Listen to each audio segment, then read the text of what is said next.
Audit Commission will come to order. We have in front of us today a report on the Sustainable Forestry Incentive Program. And Mr. Nobles, I think this is your first report after being reappointed, so congratulations on your six-year term. Is that correct? Going into my sixth six-year term, yes, Mr. Chairman. We appreciate you being here, and also members of the public and from the audience that are here. So I expect that we'll probably have some additional members come in as the committee meeting progresses. And Senator Eaton, thanks for coming to the meeting. Mr. Nobles. Mr. Chairman and members of the subcommittee and Senator, welcome to the subcommittee. With me at the table is Carrie Meyerhoff, who will be making a presentation. Mr. Chairman and members of the audience, Minnesota is often called the land of 10,000 lakes, but it could also be called the land of many great forests. Indeed, from the first time the Native Americans came to this area, our forests, as well as the land and the water, have been one of this area's most important resources, important for the economy, the culture, and the natural environment of the people who live here. But sometimes we have struggled to find the right balance between our short-term economic needs and the need to protect and preserve our forests for the long term.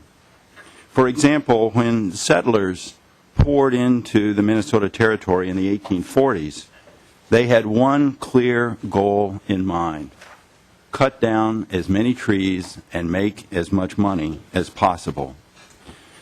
I know this history because one of those settlers was my great-great-grandfather, William H. Nobles, who established the first lumber mill on the St. Croix in Stillwater.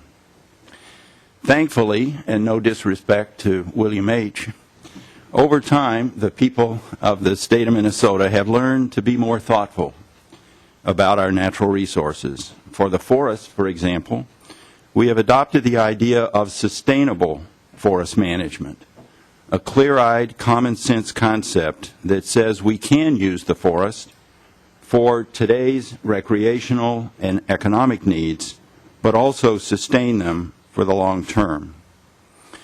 Because that approach makes so much sense, some people will be troubled that today the Office of the Legislative Auditor is releasing a report that is critical of the state's Sustainable Forest Incentive Act and the program that is associated with it. So I do want to be clear. OLA is not criticizing the concept of sustainable forest management. We are simply questioning whether this particular tool, the Sustainable Forest Incentive Act, has been designed and implemented in a way that ensures that we are achieving measurable results. After this hearing, and others have had an opportunity to read our report, some legislators and representatives of various interest groups may disagree with the legislative auditor's assessment and think we are wrong and consider that all is well with the act and the program.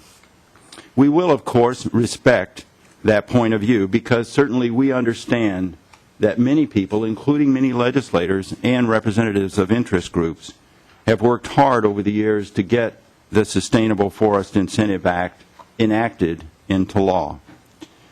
But we also think, having had an opportunity to review this report, some legislators, as well as some executive officials and interest group representatives, may agree with us that changes are needed.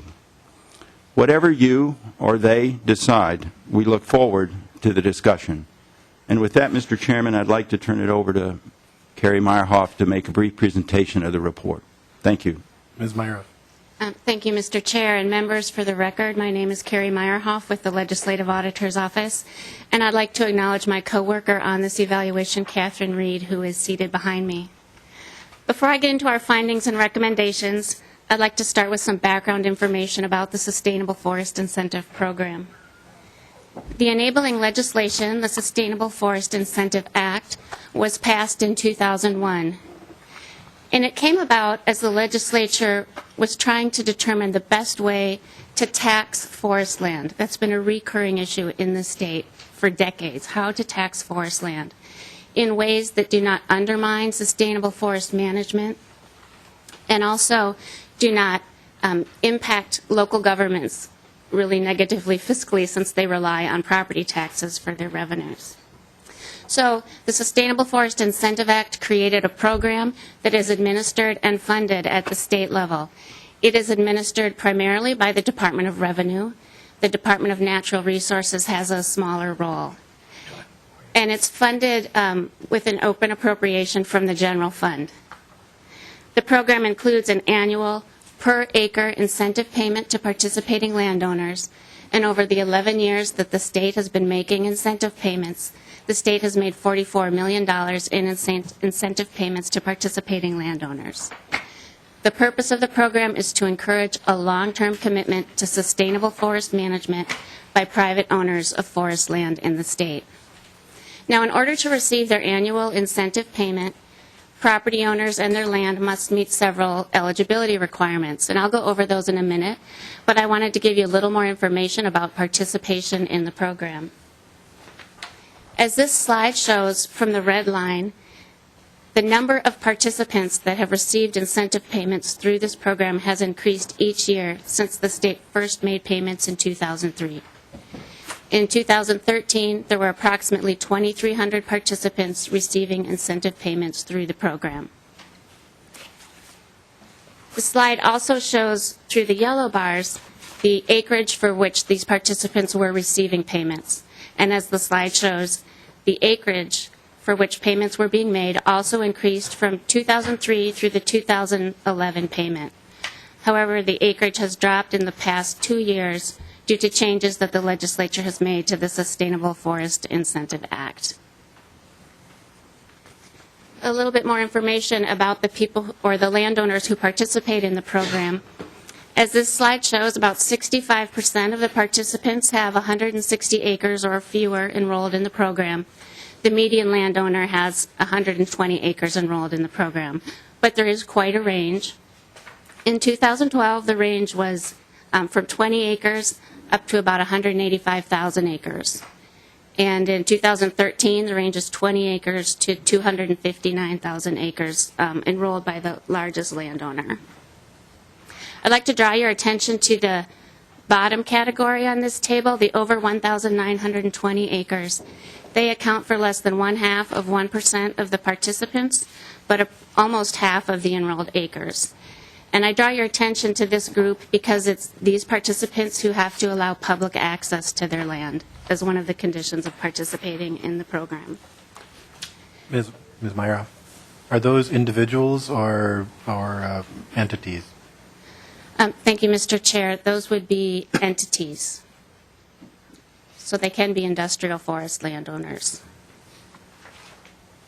Proceed. Thank you, Mr. Chair. Perhaps not surprising, most of the enrolled acreage in the program is in the northern part of Minnesota, where most of Minnesota's forests are located. As of July 2013, 47 counties had at least some acreage enrolled in the program. Koochiching and Itasca County together accounted for almost half of the enrolled acres. And as the map shows, the counties with no acreage enrolled in the program tend to be in southwestern and the 7-county metro area. And if you're interested in the individual counties and their enrolled acreage, there is a map on page 12 of the report. So now I will go into the different requirements that participants in their land must meet in order to receive the annual per acre incentive payments. First, a landowner must enroll a minimum of 20 contiguous acres of land in the program, and at least half of that land must be forested. Now, there are a number of things that the land cannot be. The land cannot be used for residential or agricultural purposes. There are certain programs that none of the acreage can be enrolled in. For example, Green Acres is one of the programs that these acres cannot be enrolled in. There are certain easements specified in statute that the land cannot be subject to if it's also enrolled in this program. A landowner must also have a forest management plan covering the acres that they enroll in the program. The plan must have been developed within the previous 10 years by a plan writer who is approved by the Department of Natural Resources. The Department of Natural Resources has established education and experience criteria that plan writers must meet in order to be able to write plans for this program. Now, forest management plans reflect landowners' objectives for their lands and the activities recommended by the plan writer to help them achieve their objectives. The activities recommended in the plan and any that the landowner undertakes must be consistent with the timber harvest and forest management guidelines that the state has. Those guidelines were adopted under the guidance of the Minnesota Forest Resources Council. Continuing on, a landowner must record a document on their land. It's called a covenant, and it restricts development on the land for a minimum of 8 years. And how this works is a person has to be enrolled in the program for 4 years before they can even ask to be released, and then it takes 4 years, 4 full calendar years for the release. So you get a minimum of 8 years, but it could be longer depending on when they ask to be released from the covenant. The covenant binds the original landowner and all subsequent landowners until they do request the release, and then the 4 years have passed. As I mentioned earlier, landowners who enroll more than 1,920 acres must allow public access to their land. A landowner has to apply to the Department of Revenue to participate in the program. And I mention this because it's at this stage that the Department of Revenue makes sure that there's a covenant enrolled or recorded on the title. They check to make sure there's no delinquent property taxes or that the land isn't enrolled in other programs. This is where they're confirming the eligibility of the person to participate in the program. And finally, in order to actually receive the payment each year, a landowner must return to the Department of Revenue a certification form on which they attest to continuing to meet the eligibility requirements of the program. So by July 1st of each year, the Department of Revenue mails them a certification form, and participating landowners initial all the eligibility requirements and sign and date the form attesting to the fact that they continue to meet requirements for the program, and then they're eligible for that year's payment. So from the beginning of the program through those requirements I just went through, we identified 4 goals of this program that are either explicitly stated or implicit through the requirements. One is to provide property tax relief to private forest landowners. Another is to encourage a commitment to sustainable forest management. A third is to prevent parcelization and development of forest land. And finally, to secure public access to large tracts of private forest land. And that term parcelization, in case you're not familiar with it, has to do with breaking up of large tracts of land under single ownership to smaller tracts with different owners. And parcelization and development are threats to sustainable forest management. We found that the incentive payment that people receive to participate in this program is not tied to property taxes, and nor is it tied to the goals of the program. The current per acre incentive payment is $7 per acre, and participating landowners receive this payment whether they are undertaking any activities on their land, whether they allow public access to their land, and regardless of what their property taxes are. We looked at a sample of 36 participants to see the extent to which the incentive payment that they receive through this program provides property tax relief and offsets their property taxes. And as this slide shows, there is a range. For 3 of the people in our sample, the incentive payment offset their property taxes on the enrolled land by less than 25%. At the other end, 11 of the people that we sampled that are participating in this program, the incentive payment exceeded the property taxes on the enrolled land. And the range was from 12% to 306% of their property taxes. Representative Holberg. Thank you, Mr. Chair. Was that calculation done on a per acre basis or just per parcel, or how? Thank you, Ms. Meyerhoff. Mr. Chair and Representative Holberg, for that particular slide, we looked at the 36 people at all of their enrolled acreage in 13 counties, and then we just added up their total property tax bill for those acres for 2013 and compared it to what the expected 2013 payment would have been. So it was by the person and their property. Ms. Holberg, Representative Holberg. Thank you, Mr. Chair. And so would they have crossed county lines in some of these? I guess what I'm trying to get at is, does this reflect levels of taxation in various counties? Were those that received a smaller percent of a property tax relief from a particular region, or was there any trend related to that? Thank you, Mr. Chair and Representative Holberg. If I could draw your attention to page 17 of the full report, we actually looked at this by the individual parcels in the 13 different counties we sampled. And so you can see that in some counties, like Anoka County, for example, none of the acres, all of the acres had higher property taxes than the incentive payment in our sample. Then there were other counties, such as Cook County, where none of the acres that we had sampled exceeded the incentive payment. Does that kind of get at your question? Representative Holberg. I'm sorry, Mr. Chair, for clarification on this chart, your per acre tax by parcel, did that reflect value of property, or was it more a function of tax rate of a county?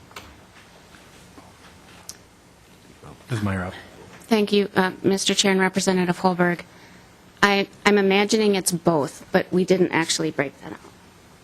And, Representative Chair, I'm Holberg. sorry, if I might, do you have a chart somewhere here that shows the range of the valuation of the property that you, I don't know enough about this program, but I'm thinking just in general terms, property values may be higher in the metropolitan area or in Olmsted and Stearns County than maybe Kitson, but I don't know that. And we don't have a chart, I'm sorry, Mr. Chair and Representative Holberg, we don't have anything like this in the report, but we can take a look at the data we have and see if we can come up with something on that. All right, thank you. Ms. Meyerhoff, maybe to help me understand, so if you've got over 300%, so let's say in a county they've got $5 an acre property tax on forest land, just hypothetically, but they could be getting 3 times that in a check from the general fund from the state. Is that what reality is? Mr. Chair, what it comes down to is that the $7 per acre is 3 times what the individual is paying in their property taxes per acre on the enrolled land. So if they're paying $5 per acre, they're getting $7 per acre. If they're paying $2 per acre, they're getting $7 per acre. Does that... So in some localities, they're paying $2 an acre and they're getting 7. And it's from the general fund. It's not related to, it's not tied to their property tax. It's just a check from the state. Yes, That's Mr. correct. Chair. That's correct. Representative Holberg. And Mr. Chair, I'm sorry. I remember looking at this program a couple years and scratching my head and not being able to understand how it worked and why. So, can you explain for us? And if you can't, I understand because I never have been able to get really clear answers on this program in the past. But what was the rationale for a flat fee rather than a portion of the property tax paid when this program was implemented and then re-upped so many times? Ms. Myra. Thank you, Mr. Chair and Representative Holberg.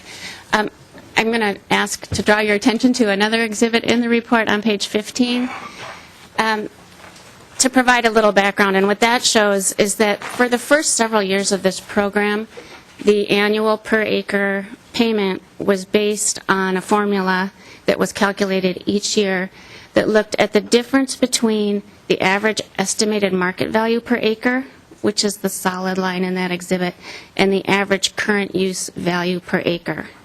So it used to kind of be tied to at least statewide average values that were tied to property values and stumpage and things related to the goals of the program.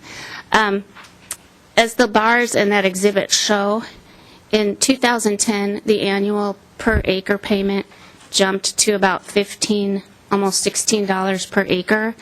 And at that time, the state was also having some budget issues.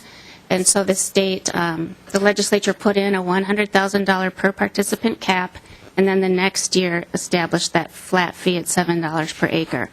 Why they picked the $7, I do not know, but I think that's part of why it went to a flat fee, because there was that big jump in 2010.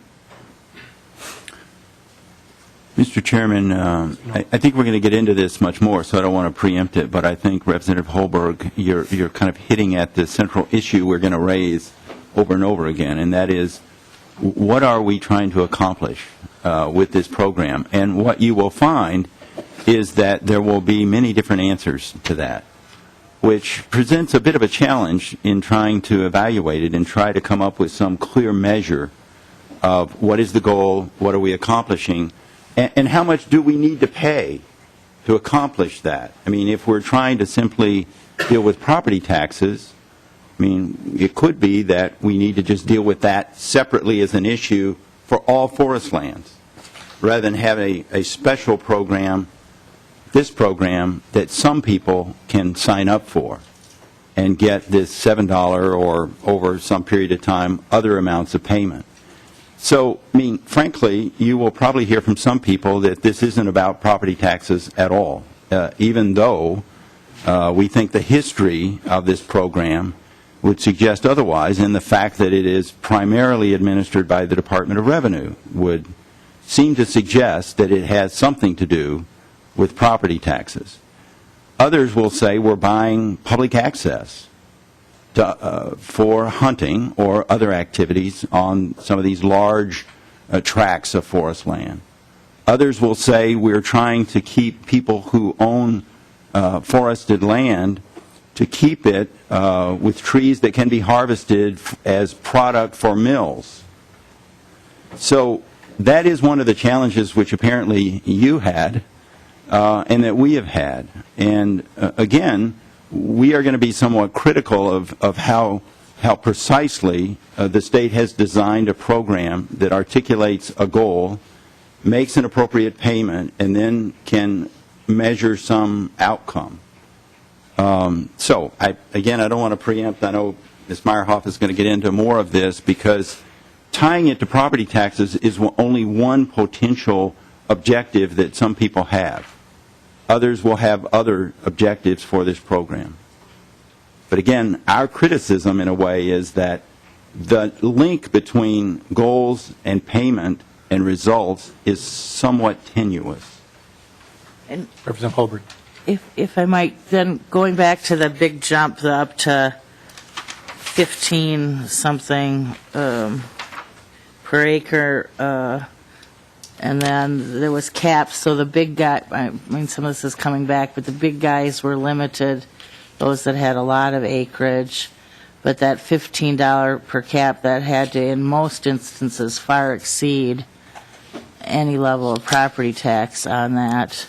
Was there a rationale for when that doubling of that amount from 8 to 15, when that happened? Do you have any history on why that occurred, or? Ms. Meyerhoff. Thank you, Mr. Chair and Representative Holberg. That calculation, that formula, used to be based on a property tax classification called 2B timberland. And the legislature eliminated that property tax classification and replaced it with 2B rural vacant land and 2C managed forest land.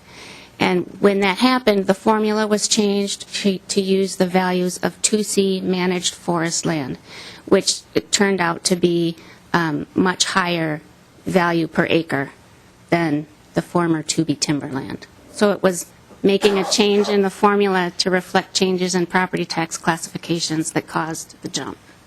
All right, thank you. Proceed. Thank you. So in addition, we have some concerns or questions about the ability of the covenant to be able to prevent parcelization and development. We think its effect on these is unclear. So the covenant might reduce the attractiveness to a potential buyer of forest land because of the development restrictions, but it does not prevent the sale of the enrolled land. And in fact, people can enroll portions of their undeveloped acres in the program. So for example, if I had a 40-acre parcel of rural vacant land that's timberland, I could enroll 30 acres and reserve 10 acres for development. So while no development could occur on the 30 acres, there's still land that could be developed if a person was interested in purchasing it. And some county assessors have found violations on enrolled land, either actual or potential violations. And those have included, for example, a new structure, like a house or cabin, I'm not sure what it was, on one of the tracts of land. There was also a gravel pit opened on one of the tracts of enrolled land. I want to be clear that there have been few confirmed violations, but there have been violations of the covenant. And we believe there's more than just the few that have been confirmed, in part because the Sustainable Forest Incentive Act requires very little oversight or monitoring of participants' compliance with the program requirements. I mentioned earlier the annual certification form that participants must return each year in order to receive their incentive payment. That's pretty much it in terms of ongoing monitoring and compliance with eligibility requirements. The Department of Revenue has actually taken it upon itself to send to county assessors every year a list of all the tax parcels that are that belong to participating landowners who are receiving payments, and asking the county assessors to let them know if there are any program violations on the property. But the county assessors are not required to cooperate with this, and the Department of Revenue gets varied level of attention. So, for example, this year, one of the county assessors spent 2 weeks with her staff going through all of the 550 parcels in the county to see if there were any violations, whereas other county assessors that we spoke to, they checked to make sure that it wasn't also classified as 2C managed forest land, but did not check other eligibility criteria. Chairman. Senator Metzen. Who better knows the valuation of these properties more than the county assessors do? I mean, the Department of Revenue is not going to go out and look at all of these, are they? You know, I think the answer is probably no. Why don't we just take people's word for it, or shouldn't we access or use the county assessors who knows their county and what's on the land? How does that fit into this whole scheme here? And is there any kind of a recommendation to mandate or to get the assessors, the local people, involved in what's out there? Does that make sense? Ms. Meyerhoff or Mr. Nibbles? Good luck. Yeah, no. Thank you, Representative Hansen and Senator Metzen. We do recommend that, and I'll repeat myself later, but we do recommend that there be more requirements for oversight of this program. We didn't recommend the best way to go about it. I think one of the goals of the legislature when they created this program was taking another property tax-like related program away from the counties, county assessors, and having it managed up here. So we thought that you could either change your mind and require that there be some participation by county assessors, or that perhaps staff at the Department of Revenue could get access to the online databases that the counties maintain that indicate if there's new improvements on property or what the classifications of the property are. So we think it could happen either way. We do want to keep this managed forest land and promote it. However, there's $44 million of taxpayers' money going into this program. So, and I guess that comes with your recommendation, so I'll let you continue, but we'll go forward here. But Okay. Thank you. Maybe to follow up, Ms. Meyerhoff, do the in talking with the county assessors, do they want to be involved in this, or are they seeking involvement? Or? No, Mr. Chair, no, they are not. Mr. Chairman, if I could just add, too, and again, I think we're going to talk about this, and you're going to hear from the Department of Natural Resources and the Department of Revenue.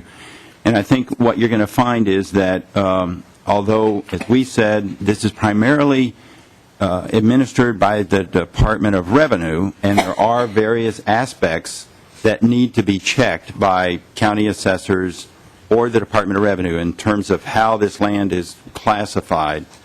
But it is a sustainable forest management program, which would suggest that there should be and would be some significant involvement of the Department of Natural Resources, not only in oversight, which is what we're talking about, but also in how this program fits into an overall vision or initiative of the state to sustain our forests for whatever purpose. But as you're going to hear, the Department of Natural Resources has not been and does not have the authority to be very involved, just initially in saying who are the sorts of people that can write the plans.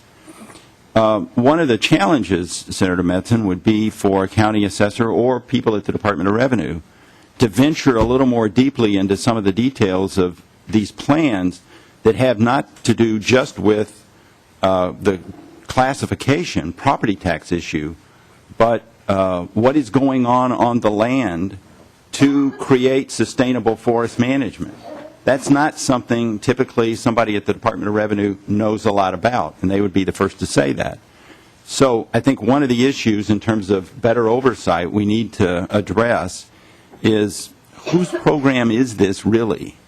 And maybe it needs to be both, but I think clearly we have encouraged the Department of Natural Resources to be more engaged and for you to allow them to be more engaged in ensuring that the people are following the covenants and that we're achieving the sustainable forest management aspects, not just the property tax relief aspects of this program. Senator Kiffmeyer. Thank you, Mr. Chairman. It seems as though, where we can, the greatest amount of knowledge is in the local area.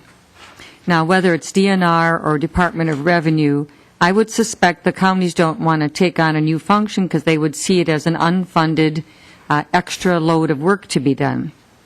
My question would be might they be more interested if there was some sort of, if somebody if there are costs involved with the current program, if some of that can go to a county, they might be more interested because, after all, they do have the greatest amount of knowledge in regards to the land in general within their county. Just a thought.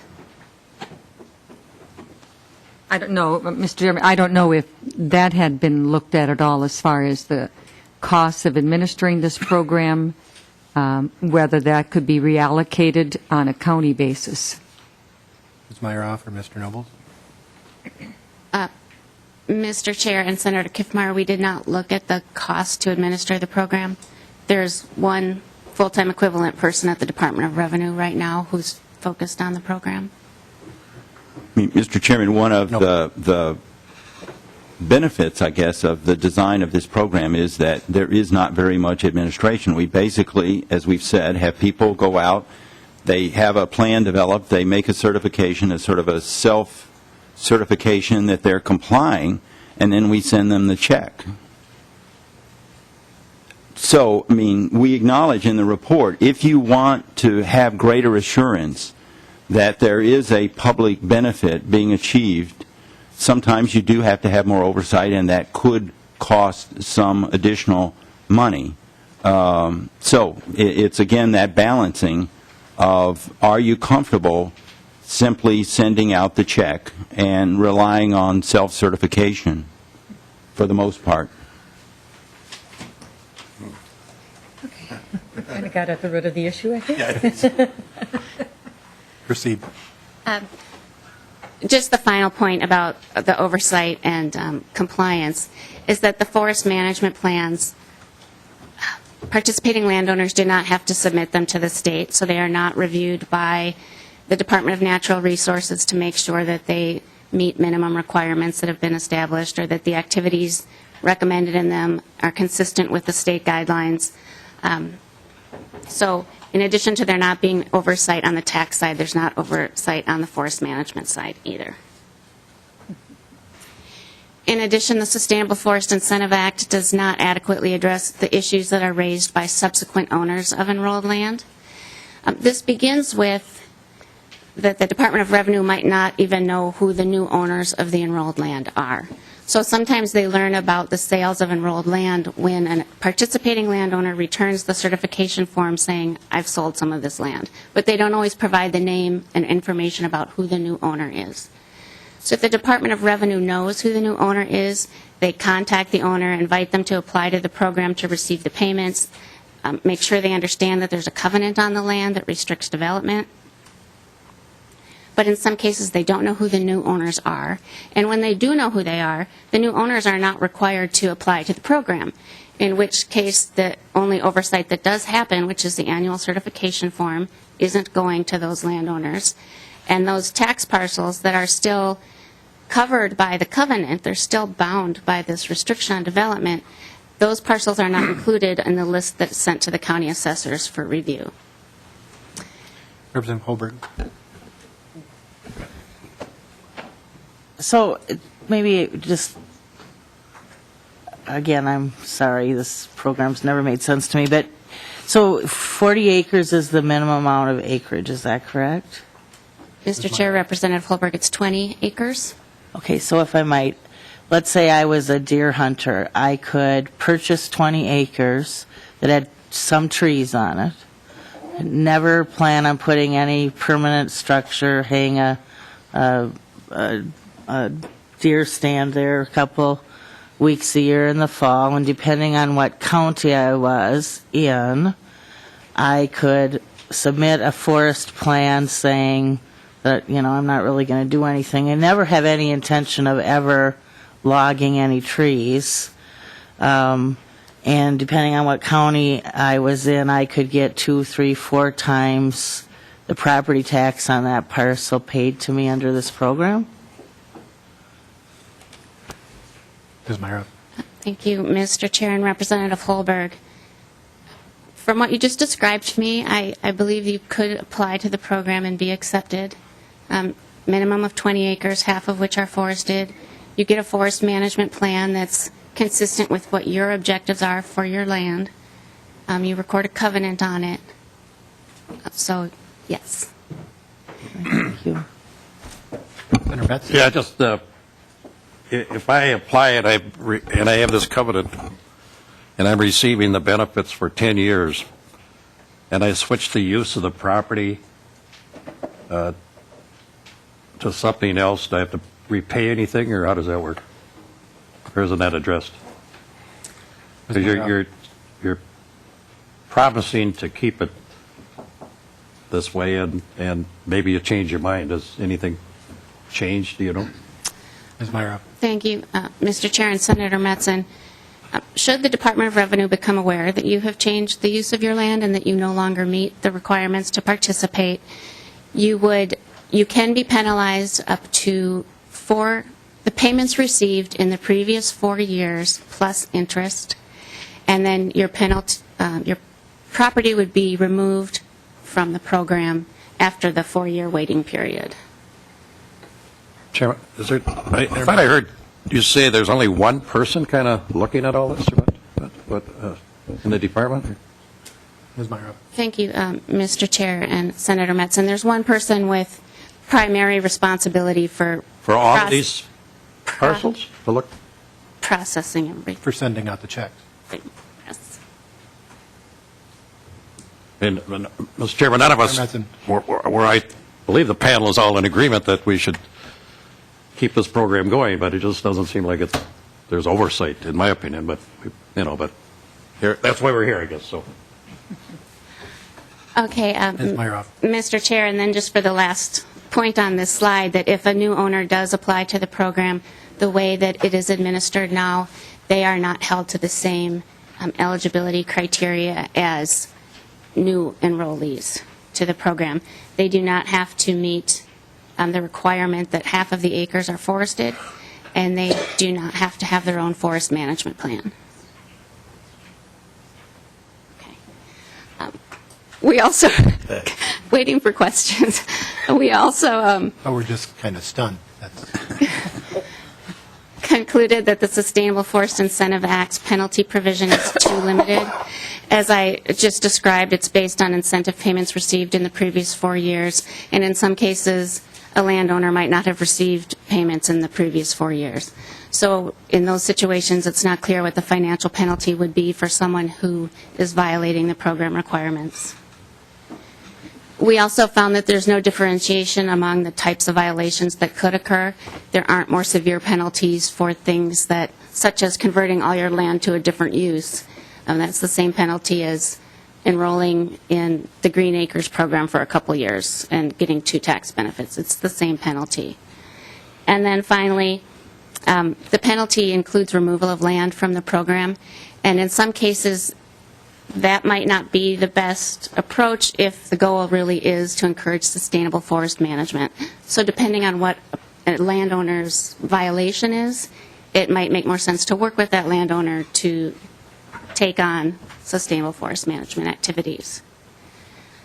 So we had a number of recommendations that derive directly from our findings. First, we recommend that the legislature tie the incentive payment more directly to program goals or repeal the Sustainable Forest Incentive Act. In making this recommendation, as I want to kind of repeat something that Mr. Noble said earlier, that we are not recommending that the state abandon the goals of the program, but that there might be better ways to achieve them. We offer some suggestions about how the legislature might start to think about tying the incentive payment to the goals if you choose to keep the program, but we didn't make a specific example or a specific recommendation, I should say, about what that payment amount should be. We understand that it might be difficult to repeal the Sustainable Forest Incentive Act, so we also made a number of recommendations, other recommendations should you keep it. One, we recommend that the plans be registered with the Department of Natural Resources, and that that department kind of take on the responsibility for ensuring that people who are applying to the program meet the forestry-related requirements. The Department of Revenue could continue to check the property tax-related requirements, but that DNR would be checking the forestry-related requirements. We recommend that there be increased verification of people's compliance with program requirements once they are in the program.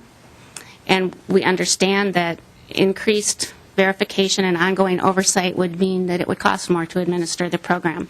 And so that is something to think about. But we do think that there were some weaknesses in oversight and monitoring.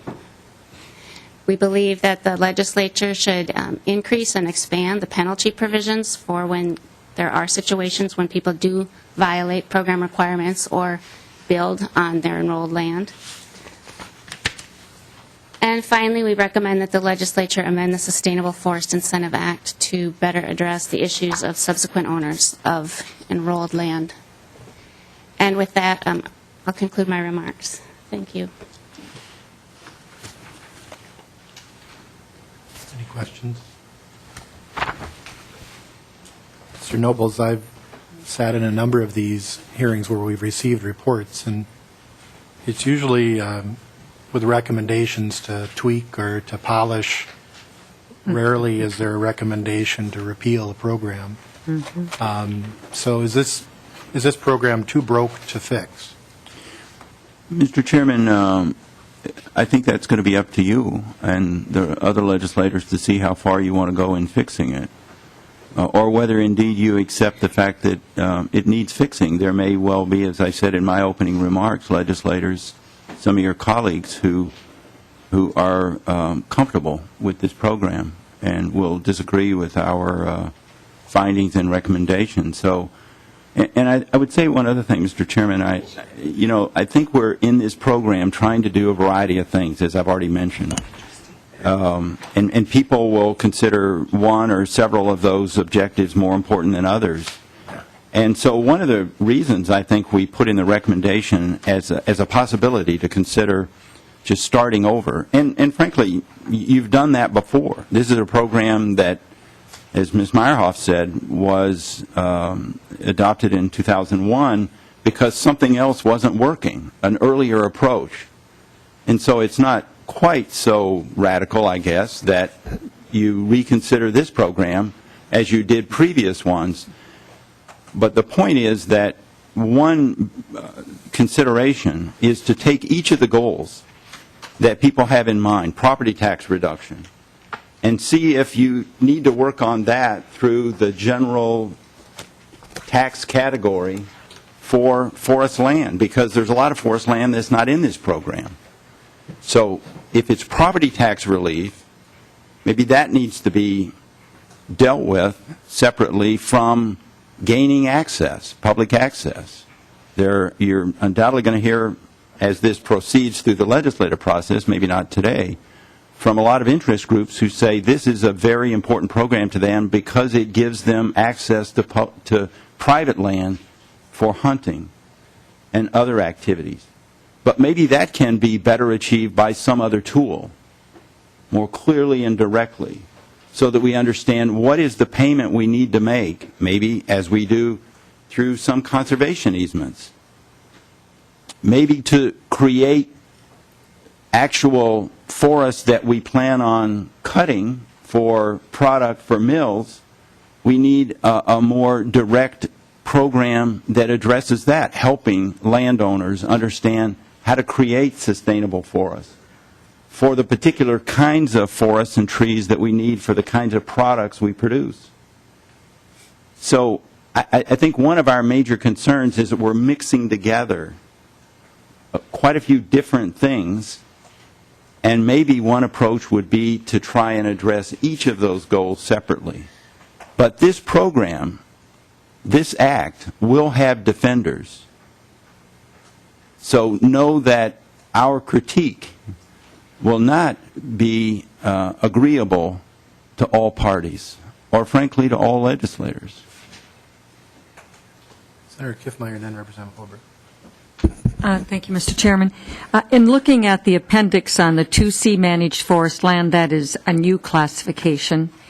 And in looking at the chart in comparison of the two programs, the 2C managed forest and the sustainable forest, some of the comments that we've heard today are somewhat resolved through the 2C managed forest land, in particular the fact that the benefit would be 0.65 class rate, which means that amongst counties you have a parity no matter the size or the property valuations of the county versus the $7 per acre flat amount no matter, again, situation. But I think this chart is somewhat instructive, and the fact that in all the counties where they have the sustainable forest, they also have the 2C. I think, though, one of the things that I read in the report, there was the problem of the shifting of taxes that occurs in the 2C classification versus the Sustainable Forest Incentive Program. So could you address the 2C comparison with the SFIP program? And I don't know if maybe this was in here somewhere. Are there some ways that we could avoid the shifting of the tax burden if we went to more of a 2C approach? Ms. Meyerhoff or Mr. Noble? Mr. Chairman, I'll start, and Ms. Meyerhoff can be thinking, because I'm sure she'll have something to add that I don't know. First of all, you are going to hear from the Department of Revenue, and there are tax experts here that maybe could address that more fully. But one of the things I would say, and I think this needs to be said, that when we started off with this evaluation, we understood that there were a lot of property tax issues, but we did not want to take on the whole subject matter of how should the state tax forest land. We were evaluating this particular program. But I think you pick up on something that is important, and it's why we added the appendix. We want to provide some amount of context, particularly for the option that you are just exploring. So again, could be a lot more said than we said in this report about the best approach for, in general, taxing forest land. We, again, have just a really narrow slice. So I think maybe, unless Ms. Meyerhoff, you want to add something? We want Revenue to talk about this. Yeah, maybe the Department of Revenue could talk about that. That's okay.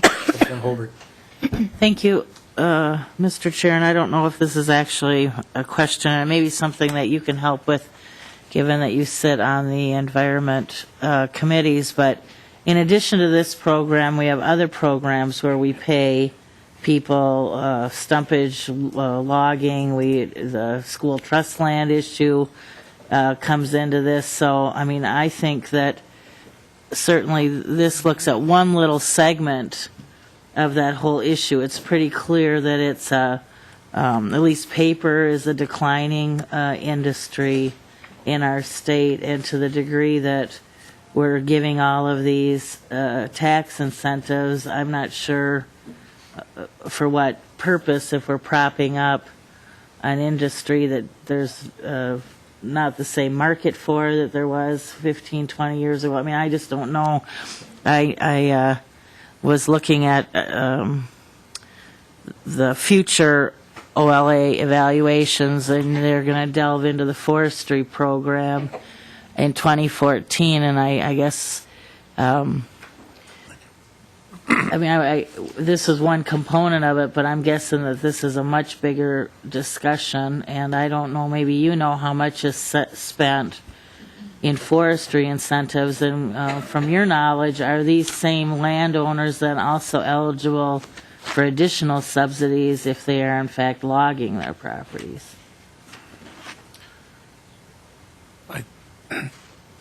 I think there are a variety of programs and policies, both from direct appropriations, and I believe, and I could be corrected on this, but I think we significantly increased some of the appropriations into the forestry program, particularly to have foresters out on the land. Ms. Meyerhoff and I were at I think Senator Eaton too, were at a recent school trust land tour where we went out and looked at some of the properties, and I think that was very beneficial to actually see on the ground and see what's happening. And maybe the DNR, when they come up, could just go through some of those particular programs. I think, to go back to Mr. Noble's, we've had a recent audit report on easements as well. And I think one of the discussions that occurred with the current law as it stands last spring was what happens if an entity has a conservation easement and they were getting the Sustainable Forestry Incentive Act that had the same goals as the easement. What if, is that occurring? And what happens if it does? Where you have two programs achieving the same goal going to an entity or an individual. So you may have these layering things that are going on, and I think that was discussed somewhat in what is the compromise that is the existing statute that we have. Mr. Chairman, the only thing I would add to that is that I think one of the issues that we looked at was, again, where does this program reside in jurisdictional terms within the legislature? And it really has been mostly in the tax committee, and not really, the jurisdiction really hasn't been, so the discussion has not been, I think, along the lines that you were just discussing. How does this program fit into some overall effort on the part of the state to have programs that help sustain forests for a variety of purposes? And that is mostly within the jurisdiction of Natural Resource Committee, and yet this particular tool has tended to not get much attention, if any at all. It is really dealt with in the tax bill. Are there any other questions of Mr. Noble or Ms. Meyer? Thank you. We'll hear from the Commissioner of Revenue.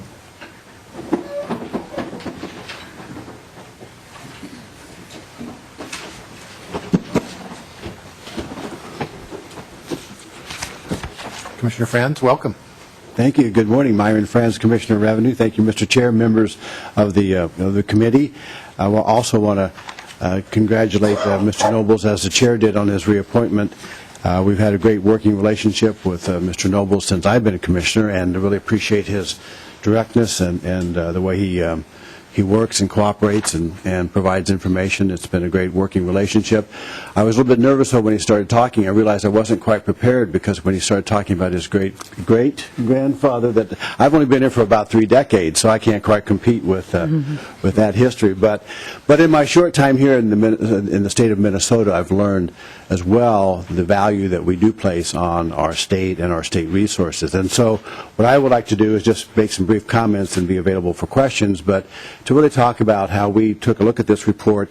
And after talking with Mr. Nobles and Ms. Meyerhoff, they gave us plenty of opportunities to respond. We had some great discussions, and I really want to just briefly describe the department's analysis or review of this report. Specifically, I'd like to start off by saying that we agree with the direction of the first recommendation, and that is, the first recommendation is that the legislature should either should tie sustainable forest incentive payments more directly to the goals of SFIA, or repeal SFIA and use other programs to encourage sustainable forest management. Currently, as Ms. Meyerhoff mentioned, the SFIP program has multiple goals. Is to provide property tax relief to owners of managed forest land, to encourage sustainable forest management, to prevent the development and division of private forest land into smaller parcels, and to provide public access for recreational users to private forested land. We agree that the SFIA, to be more effective, the legislature could choose to clarify goals of the program and more directly connect the payments to the program goals. We also agree with the report where it states the need to clarify the SFIA program goals and more closely connect the payments to those goals. There are several different ways to approach that, obviously, as Mr. Nobles and Ms. Meyerhoff discussed, and the committee has already raised some significant issues along that. And there are different ways to change the payment structure, or to replace the SFIA with an entirely new program, or create new programs, or create new opportunities to achieve the goals by tying property tax relief and sustainable forest management, and also public access to more direct connections, to more direct oversight. From our perspective as administrator for the SFIA program, the report is accurate when it notes that the Department of Revenue is able to confirm and oversee aspects of the existing program related to property tax administration and relief, and the Department of Natural Resources has the expertise in administering and evaluating forest management guidelines, criteria, and goals, which we obviously don't have at the Department of Revenue. Mr. Nobles was the first, I'll be the second to say that the Department of Revenue does not have forest management expertise, and obviously is appropriately housed in the Department of Natural Resources. We think one advantage of exploring the possibility of having separate programs to achieve the goals of SFIA is that it would align the expertise of professional staff in the Departments of Revenue and Natural Resources with property tax relief and sustainable forest management goals of the current program.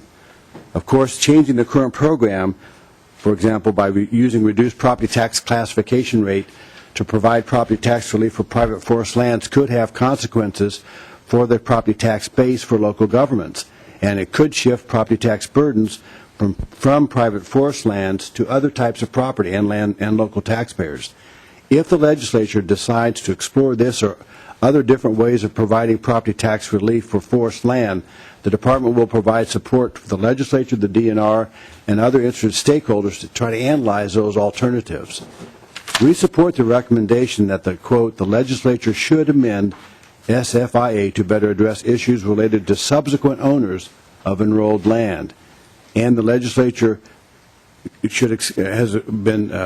the report recommends that the legislature expand penalty options for non-compliance with Sustainable Forest Incentive Program requirements, including increasing financial penalties for owners who develop enrolled land.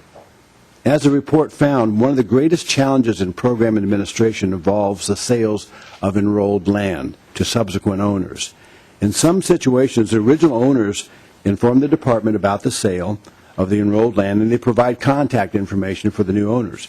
but in other cases, the department is not aware of the land sale and does not have information about the new landowner. A new owner may not be aware that the land is enrolled in the SFIA program or does not want to comply with the program's restrictions. The new owner may not even apply to the program and therefore never receive any SFIA payments.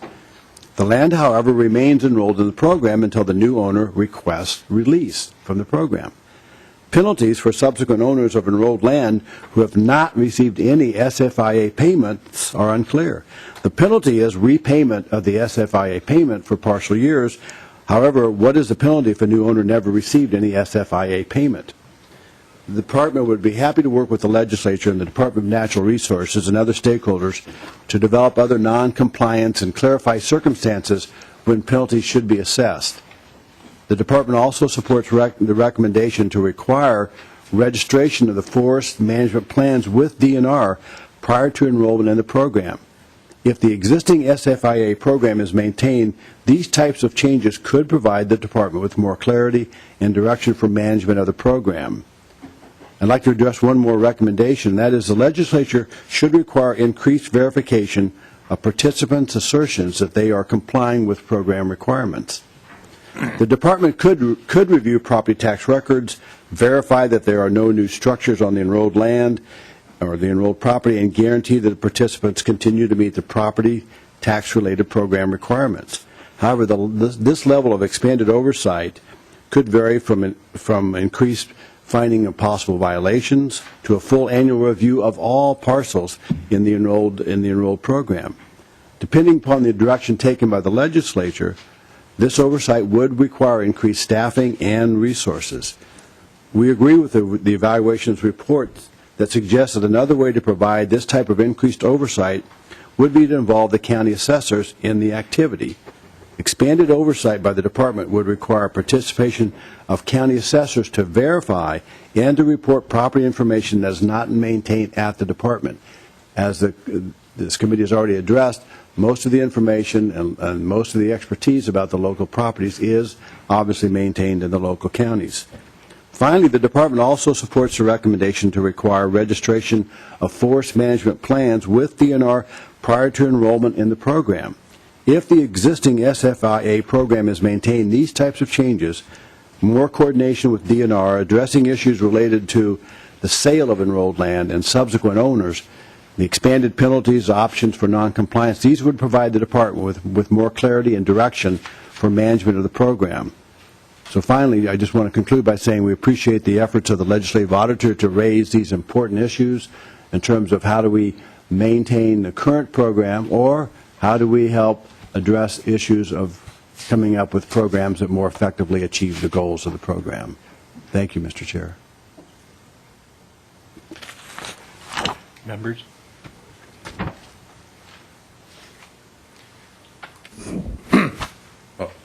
Chairman, just to reiterate, and I think the Commissioner mentioned it too, I think the need of maybe the locals looking at it, the assessors in the regions. I mean, you guys are pretty good at your department, but you're not the land appraisers as far as I know, so I think you do need somewhere down the road that collaboration.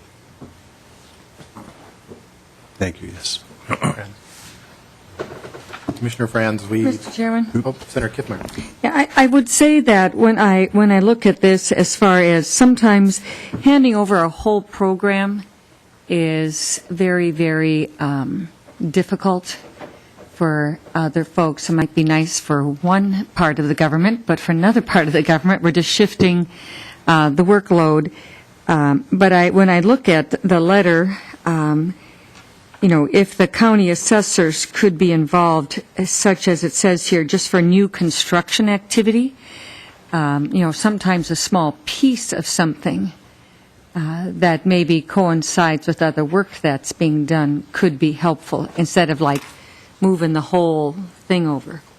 I would say that the county assessors and the other folks, maybe could get together and say, what is that meaningful piece of information, such as a new construction activity, that would signal other things as well that might be helpful. Just, it's right here, so.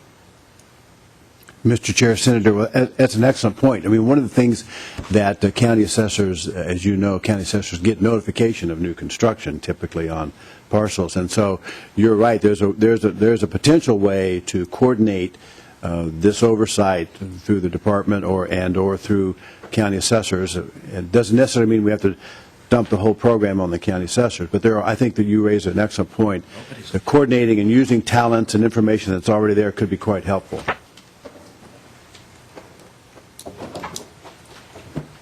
Commissioner, I appreciate that your testimony because, and your letter at the back of the book, because to say the department agrees with the direction of the first recommendation, either mending or ending the program, I think shows a lot of courage.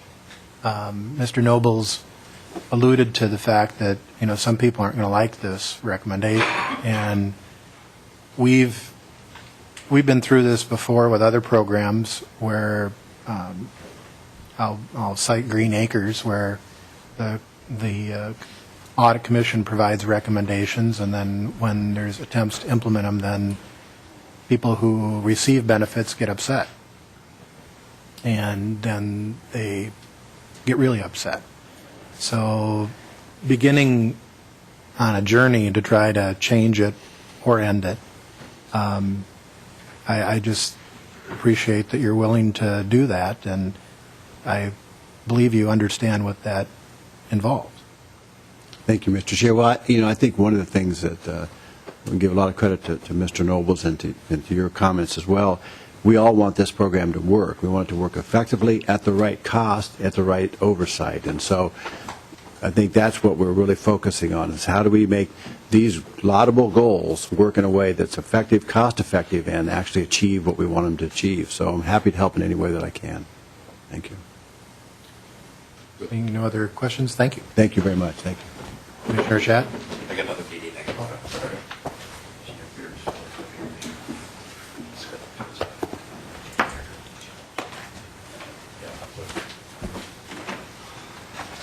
Morning, Mr. Chairman. For the record, Dave Shad, Deputy Commissioner, Department of Natural Resources.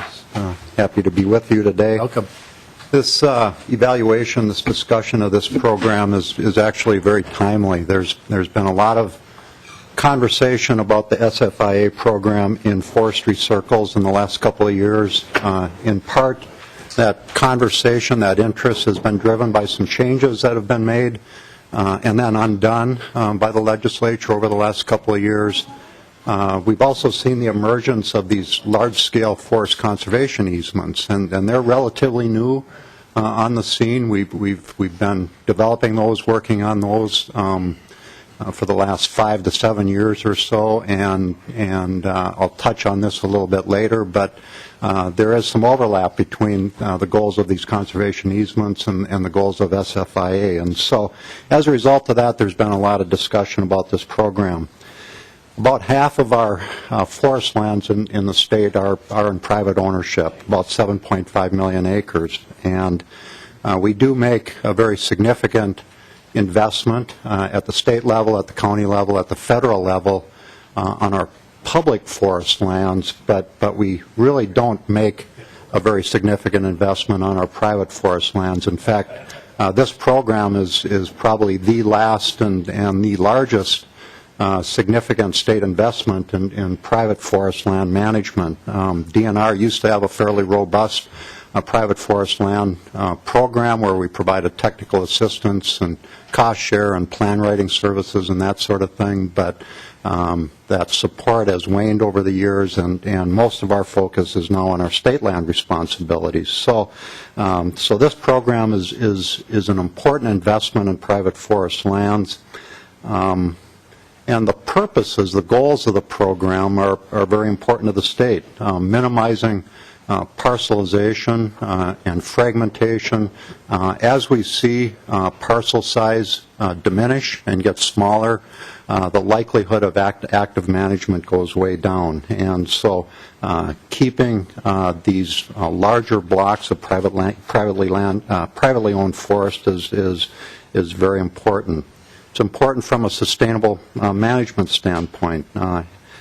making sure that our forests are healthy, that they're providing the habitat and biodiversity values out there, and also providing some harvest to support the industry. There was a question about the state of the industry right now. It has waned a bit in recent years, but it's still the fifth largest manufacturing sector in the state, supporting about 90,000 jobs, mostly in the northern part of the state. So keeping timber flowing to the mills is important. We can do that in part off of public lands, but private lands are an important aspect of that. And then the third purpose is providing recreational access, very important for our quality of life. And again, this program does have that element for the larger landowners. I think the question of whether or not SFIA is successful in providing these public benefits is an important question. As Mr. Nobles pointed out, there are other tools to achieve some of these same benefits. There are cost-share technical assistance programs, incentive programs. We could certainly do some things with tax policy. And then, again, these relatively new tool, these forest conservation easements, these are perpetual rather than an 8-year program, as is the case for SFIA. But in many cases, the terms and conditions of these forest conservation easements are very, very similar to what is required by landowners enrolled in SFIA. So there is significant overlap there, and when this program was developed back in 2001, these easements really weren't well established, and since that time they have been. So again, we think it is important to maintain this investment in private forest lands, but very appropriate, I think, to revisit the program, re-examine the purposes in light of all these other tools, and as is recommended, better link payments to purposes. And as Commissioner Franz indicated, certainly from DNR standpoint, we're willing to work with the Department of Revenue, stakeholders in the legislature to try to figure out a path forward. The recommendations that led to the formation of this program back in 2001 were actually developed by the Forest Resources Council. They took a look at the old program, the Forest Tree Growth law, tax law, and brought stakeholders together and brought forward recommendations that led to the SFIA program. We have had some conversations with staff from the Forest Resources Council.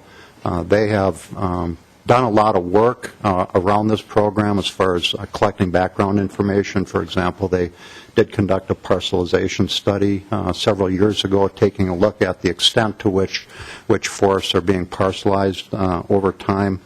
They've got a lot of expertise, certainly have representatives from the variety of stakeholders, and they indicated that they would be willing and would have an interest in working with the agencies to help bring some folks together to take a look at this evaluation and bring forward some recommendations on how to improve the program. Finally, just two additional points that I'd like to bring forward. One is that the report points out differences between these large forest landowners and the small private forest landowners. And as was mentioned, most of the large ones, the greater than 1,920 acres, are entities. Most of the small ones tend to be individual private landowners. We think it's really difficult to kind of have a one-size-fits-all program. We think these ownerships are very, very different. The public purposes that we might want to support from large versus small landowners might be very different. And so I think taking a look at those separately and not trying to force them into the same program and the same rates and so forth may not work, and I think we really need to look at those differently. Second point I want to make is, and this is pointed out in the report, but obviously additional oversight will require additional resources. One of the recommendations would have DNR register these management plans.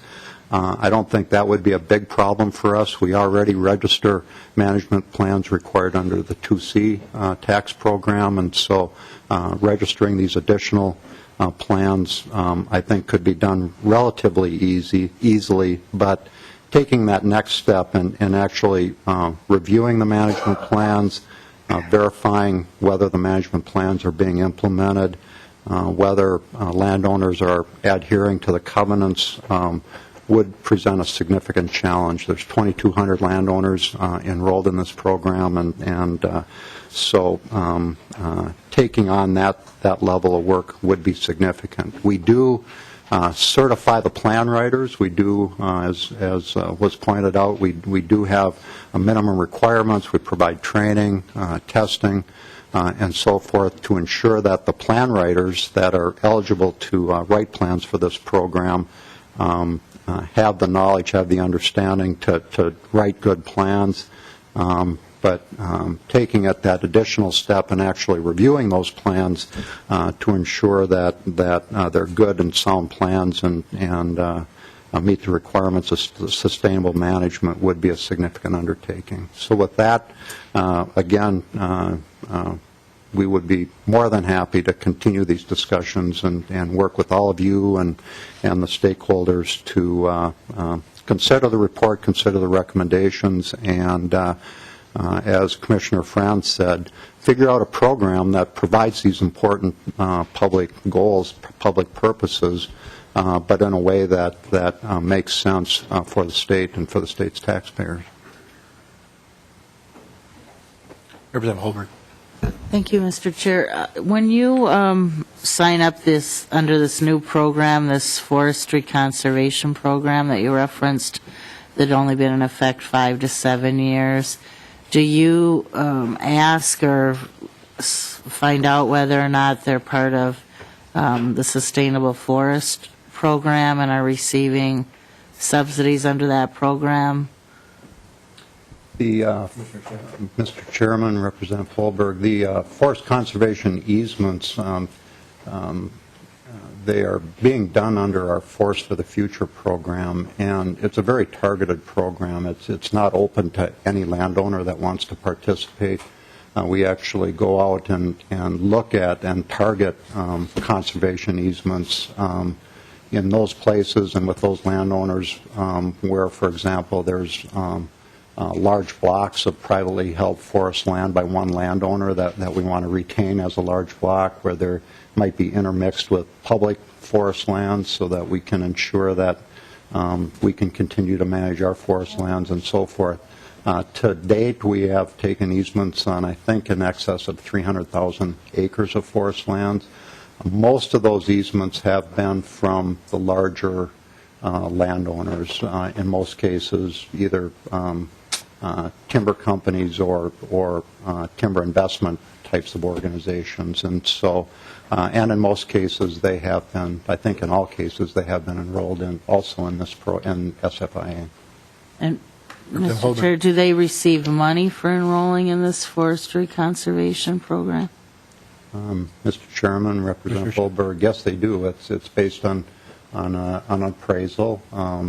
The easement is basically purchasing a bundle of rights, and those rights are valued through an appraisal process, and we purchase that bundle of rights. And so in many cases, the conservation easements limit subdivision of the property. They require a management plan with sustainable management. And in most cases, for large conservation easements, they do require public access. And Representative Holberg. Mr. Chair, then do you pay a lump sum, or do you pay over time, or how does this work? Commissioner Shea. Chairman, Representative Holberg, it's a lump sum payment. And we have actually used legacy funds in recent years for a number of these larger acquisitions. And Representative Holbrook. Mr. Chair, so if I might, you could have a large tract of land and get a one-time payment to ensure a healthy forest and public access, but meanwhile be enrolled in the program that we're evaluating here today, which also requires public access. So are the taxpayers paying twice for the same thing? Mr. Chairman, Representative Holbert, I think it's a fair question.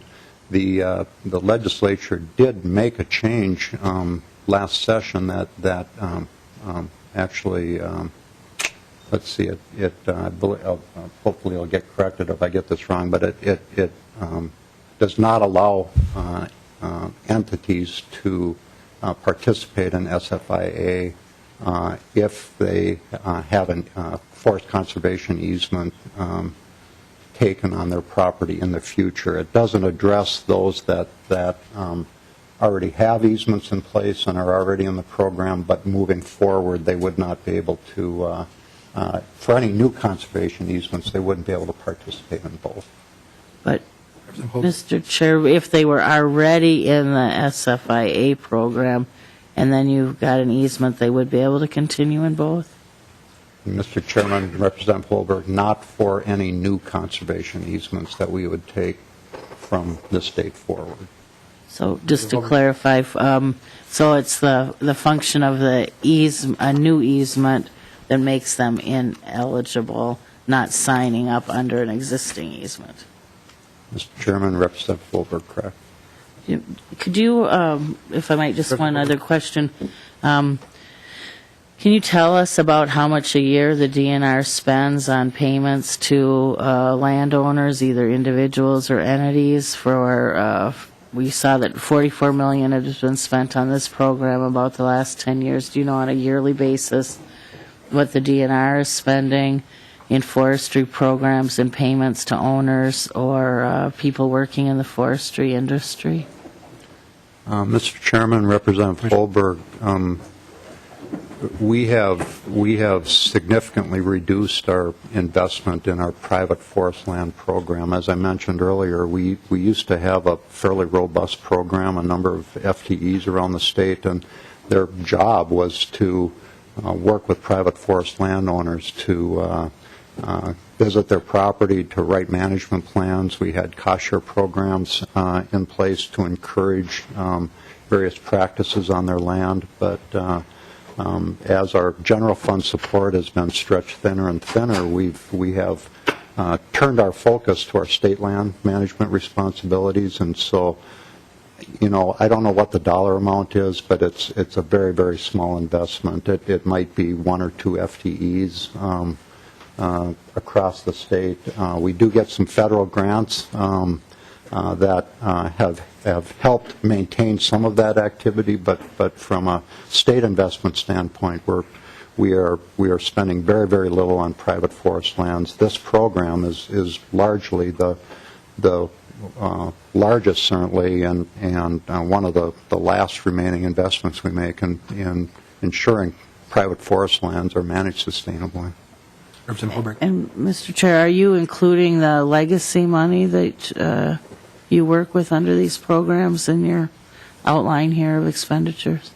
Mr. Chair, Representative Holberg, obviously the investments we've made, those one-time payments for those large-scale forest conservation easements would be an additional payment above and beyond what the department does through our programs. And I'm not sure how much money has been spent, how much state funds has been spent. We do get some federal funding to help support acquisition of some of those forest conservation easements, but it's largely been state funds, and I'm not sure the total dollar amount there.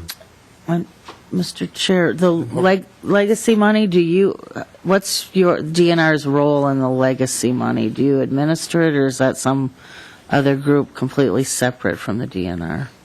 Mr. Chair, Representative Holberg, we're talking about the Outdoor Heritage Fund portion of the legacy amendment, and for that, of course, it's the LaSarge Sam's Outdoor Heritage Council recommends projects for that funding. We apply for that funding just like all other entities and compete for those dollars. And we have proposed some of these forest conservation easements through that process and have received funding to do that. We also help administer the dollars that are appropriated for other entities. Ducks Unlimited, for example, the dollars are appropriated to us, and then we grant them to Ducks Unlimited and oversee the contract to ensure that they are spending the money consistent with legislative direction. And, Mr. Chair, I'm sorry, I'm just trying to get a clear picture here, and I'm struggling a little bit. With the legacy dollars that you referenced for the forest sustainability program, the easements, the one-time payments, does the Lessard Council approve those on a parcel-by-parcel basis, or did you get a chunk of money with specific criteria, and then you choose the actual landowners and the land that gets the money?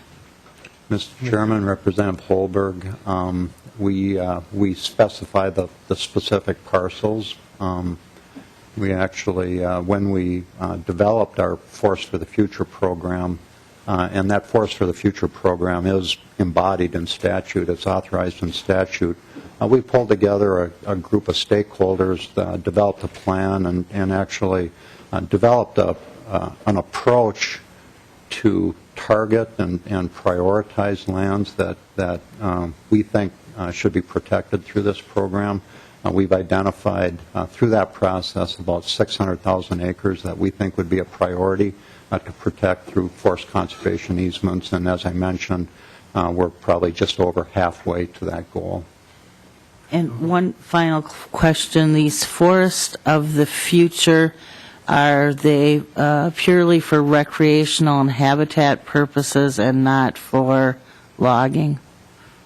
Mr. Chairman, Representative Holberg, and each easement's a little bit different, but typically there are, I think, three things that they require. They require that the property not be subdivided and broken up. They require that they be sustainably managed. That means that they have to have a management plan, that they have to adhere to various harvesting guidelines and so forth.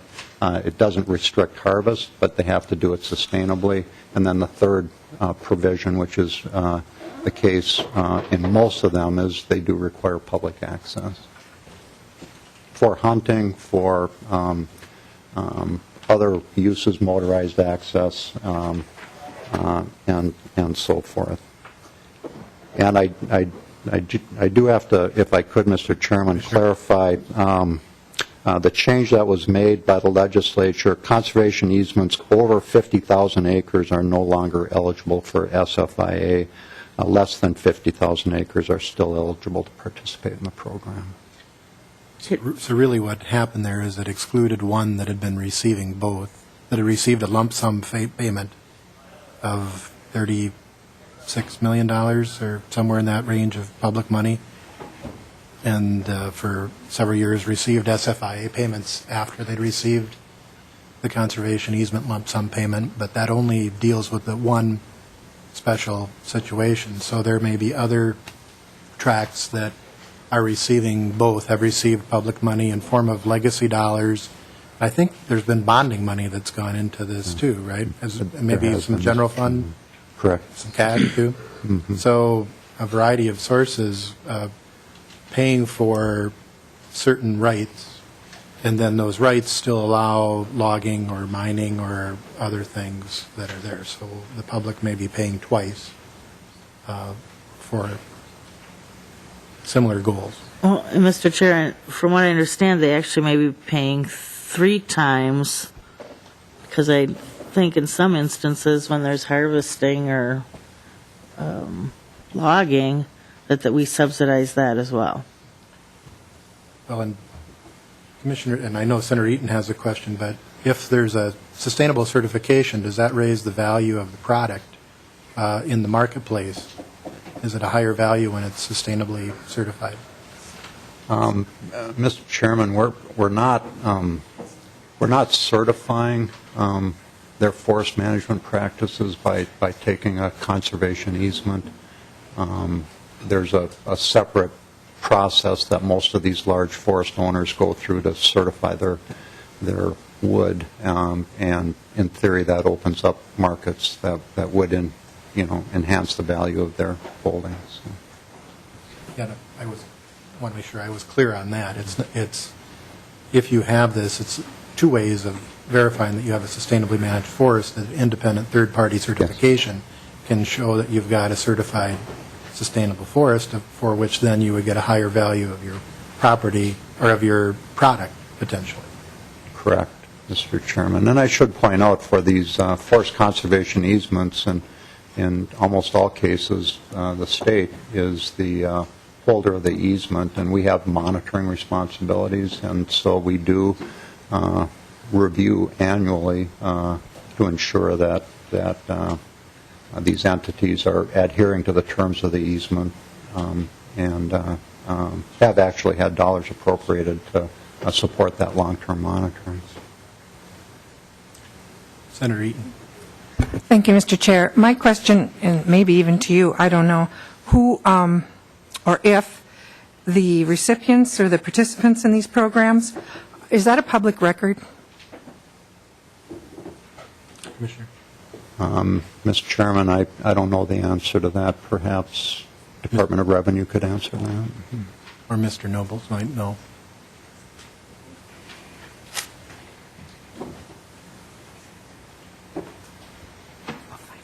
Discussions occurring.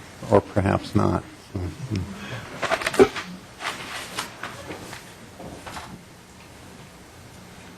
See, we have someone approaching. Mr. Chair, members, my name is Susan Von Mosch with the Department of Revenue. For the SFIA payments, yes, they are public. It is public record. Thank you. Any other questions? Senator Eaton. Would then the conservation easement programs, is that public information also? Mr. Chairman, Senators, yes, it is. Okay, thank you. And I believe the ones that are legacy funded are on the legacy web pages so that we can see them. Okay. Any other questions? Mr. Shadden, I know Mr. Nobles is ready to come up, but you had referenced pulling together stakeholders to look at some of these, and I'm looking at the letter, and it talks about many stakeholders would be concerned over repealing the SFIA Act, and I alluded to that earlier. I think the challenge is, where does the public come in? Where does the public protection of the public purse come in? Because assembling the stakeholders, we have a lot of stakeholder processes here at the legislature and in the executive branch, and I think key stakeholders would be revenue and would be the assessors particularly. But keeping in mind the public who may not all have time to make it to the meetings, may not have the lobbyists to come, or may not have the representatives who can be affecting this. So, Good point, Mr. Chairman. thank you. Mr. Nobles or Ms. Meyerhoff, any final comments? Mr. Chairman, no concluding comments, really just to thank all of you for being here. I think you've clearly demonstrated that this is an important topic, a complicated one, and so we look forward to working with you in the next legislative session. Mr. Chairman, we'll probably be taking a little bit of a break from releasing evaluation reports and be back with you in January with a number of other evaluation reports. So thank you again. And Mr. Nobles and members who are here, I should point out that when we release a report to the commission, we don't take testimony. But we would encourage the committees with jurisdiction or those that are interested, they can have hearings on this, whether it's the tax committee, the policy committees, the finance committees, and take testimony on these topics. So thank you, Mr. Nobles, and meeting adjourned.